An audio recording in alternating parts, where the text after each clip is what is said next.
जय जवान जय किसान दोस्तों, संधू एग्रो फार्म के यूट्यूब चैनल पर मैं डॉक्टर राजवीर सिंह संधू आप सभी का स्वागत करता हूं। दोस्तों आज हम आए हैं गांव गंदासपुर अयूब खान जी के असील मुर्गा फार्म पर, जो पिछले 15 साल से इस काम को कर रहे हैं। इन्हें असील मुर्गा पालन का शौक है, इसलिए पिछले 15 साल से इस काम को कर रहे हैं। तो आइए आज जानते हैं इनके इस शौक के बारे में। तो अयूब भाई, सबसे पहले तो आपका बहुत बहुत स्वागत है हमारे चैनल पर जी। आप हमारे दर्शकों को अपना परिचय दीजिए। मैं अयूब अहमद गंदासपुर का रहने वाला हूँ। 15 साल से मुर्गी पालन कर रहा हूँ, जिसका नाम है असील, नस्ल का नाम है असील। ये शौकीनी मिजाज से पाले जाते हैं।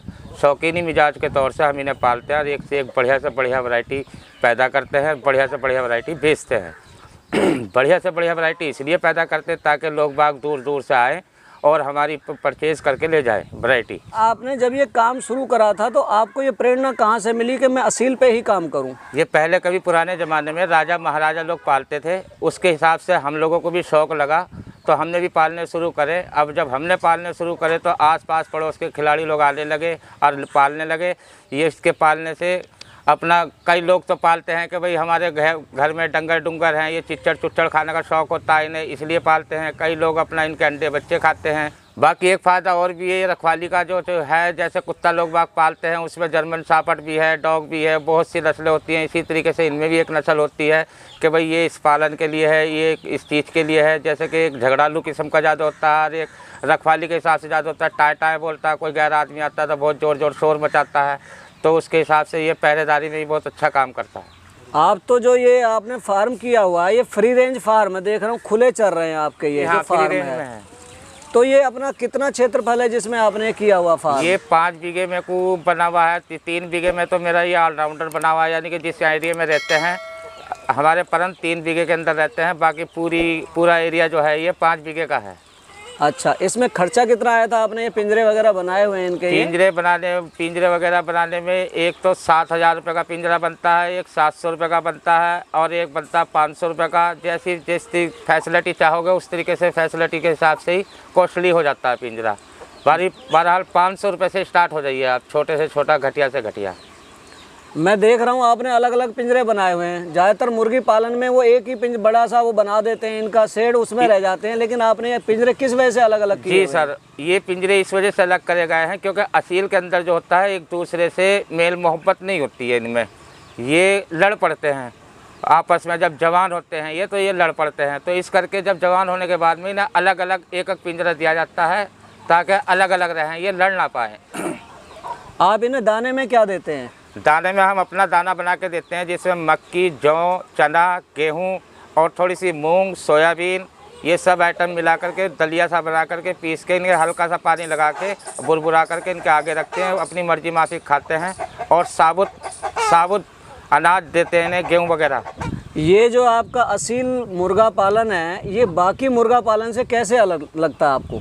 बाकी मुर्गे पालन में से तो इस तरीके से अलग होता है कि जी एक ब्रेलर वैरायटी जो होती है वो 40 दिन में तैयार हो जाती है और ये 8 महीने में तैयार होता है। इसमें और उसमें ज़मीन आसमान का फ़र्क है। वो फार्मी का दाना पानी खाते हैं, इन्हें बिना फार्मी दाना पानी खिलाए से अपना बढ़िया से बढ़िया आइटम खिलाते हैं ताकि जल्दी जवान हो, क्योंकि इनके अंदर जो होता है 8 मंथ की कैपेसिटी होती है जवान होने में। 8 महीने के बाद में आप जैसे मर्जी कुछ भी खिला सकते हैं इन्हें। बढ़िया से बढ़िया आइटम। इसकी जो मुर्गी होती है अंडा कितने दिन में देने लगती है और कितने अंडे देती है एक बार में? जी सर, इसकी मुर्गी जो होती है कई तरीके की वैरायटी होती है। कोई देती है 7 अंडे, कोई देती है 12 अंडे, कोई देती है 15 अंडे। हद जो होगी तो 20 अंडों पे हो जाती है। मतलब अंडों के लिए ये काम थोड़ा सा शौकीन मिजाज काम है, अंडों के हिसाब से करें तो ये फ़ायदेमंद नहीं है?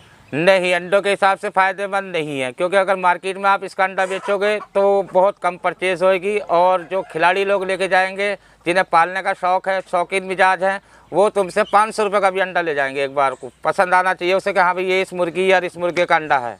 ये बताइए, एक दिन का चूजा और 1 महीने का चूजा, थोड़ा रेट के बारे में इनके बताइए। ब्रीडर मुर्गा मुर्गी जो होता है ना उसके हिसाब से रेट लगते हैं कि जैसे कि एक मद्रासी नस्ल है, एक पंजाबी नस्ल है, एक ईरानी नस्ल है, एक जावड़े की नस्ल है। अब ये नस्लें कैसे बनी है? नस्लें इस तरीके से बनी है, पहले जो राजा महाराजा लोग होते थे, एक राजा होता था जावड़े का, तो उसने अपने जावे बनाए जैसा कि पिंजरे में खड़ा है। एक था ईरान का, उसने ईरानी बैंगम बनाए, देखने के देसी टाइप होते थे, लुपियो होती थी। ईरानी जो होता है वो बैंगम होता है, और मद्रासी जो होता है उसकी आंखों में कजले होती हैं, तिल होते हैं आँख के अंदर, वो मद्रासी परंद होता है और ऊँचे साइज का होता है। तो ये इनकी वैरायटी होती है अलग अलग।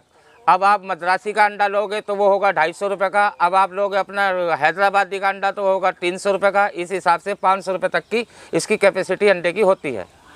मैं बच्चों के बारे में पूछ रहा था कि एक दिन का बच्चा कितने का है अब और आ किस हिसाब से जाओ, ये रेट तो है बताया इनका? मैंने अंडों का हिसाब। अब आ जाओ बच्चों का हिसाब। 22 दिन बाद में बच्चा निकल कर तैयार हो जाता है, तो बच्चा जो है 500 रुपये से लेके 5000 रुपये तक का बच्चा इसका करीब करीब बिक जाता है। कितना बड़ा बच्चा बिकता है? 1 मंथ का, 1 महीने का बच्चा? हाँ जी। 500 से लेके 5000 तक का। 5000 तक बिक जाता है? जी हाँ। मतलब इतना महंगा, मैं जहाँ तक समझता हूँ इतने में तो आपका देसी मुर्गा मिल जाता है 500 जी जी रुपये जी में। जी तो जी देसी मुर्गे के अंदर अगर आप काटने के यूज़ में भी लाओगे तो उसके अंदर 3 किलोग्राम 300 ग्राम वजन निकलेगा, यानी कि 1.25 किलो। हाथ बहुत बड़ा तगड़ा पल गया तो 1 किलो, इसके अंदर 7.5-8 किलो तक का वजन हो जाता है। इसलिए अच्छा। ये इस हिसाब से भी कॉस्टली होता है। मान लिया 8 किलो वाला मुर्गा बेचना है, किसी को लेना है ब्रीडिंग के लिए, हाँ, तो कितने का जाएगा वो? उसकी कीमत कम से कम 5000 रुपये मान लीजिए आप। आपने महंगे से महंगा कहाँ तक बर्ड बेचा आपने यहाँ पे? महंगे से महंगा 2700 रुपये तक का, 3500 रुपये तक का बेच दिया हमने। अयूब भाई, ये तो बताया आपने कि आपको शौक है जी। लेकिन सिर्फ शौक से घर नहीं चलता जी। ठीक है।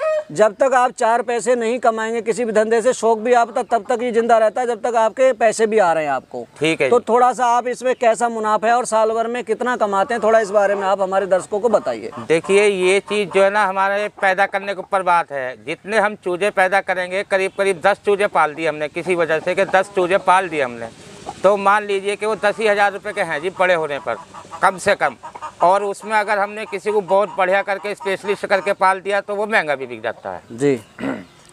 फिर भी साल भर में कितना आउटपुट आता है इससे? साल भर में अगर हमने 100 चूजे बंद कर दी, 100 चूजे पाल दिए किसी वजह से, 100 पाल दिए, मतलब 10 की आपको मिसाल दी है कि 10 चूजे पालने पे 10,000 के होते हैं, तो साल भर में अगर आपने जितने भी चूजे पाल लिए उस 10,000 के हिसाब से उतनी प्रॉफिट मान मतलब आपने 100 चूजे पाले तो 1 लाख का आपको 1 मुनाफा लाख होगा। रुपए का प्रॉफिट कहीं बहुत आसानी से हो जाएगा। ओवरऑल आपको काम कैसा लगा ये? बहुत बढ़िया काम लगा मुझे, तो इससे अच्छा बिजनेस कोई लगा नहीं जी। खाली बैठ के अपना इन्हें चुगाओ जाओ, खिलाओ जाओ, और बाकी पाल लो तो पाल लो जाओ। दर्शकों, ये थे हमारे साथ में अयूब अहमद जी, जिन्होंने आपको असील मुर्गा पालन के बारे में इतनी अच्छी जानकारी दी। यदि आपको इनके द्वारा दी गई जानकारी और हमारे द्वारा की गई कोशिश अच्छी लगी हो तो हमारी वीडियो को लाइक करें, ज़्यादा से ज़्यादा शेयर करें। मिलते हैं जल्दी एक नई वीडियो के साथ, तब तक के लिए जय जवान जय किसान।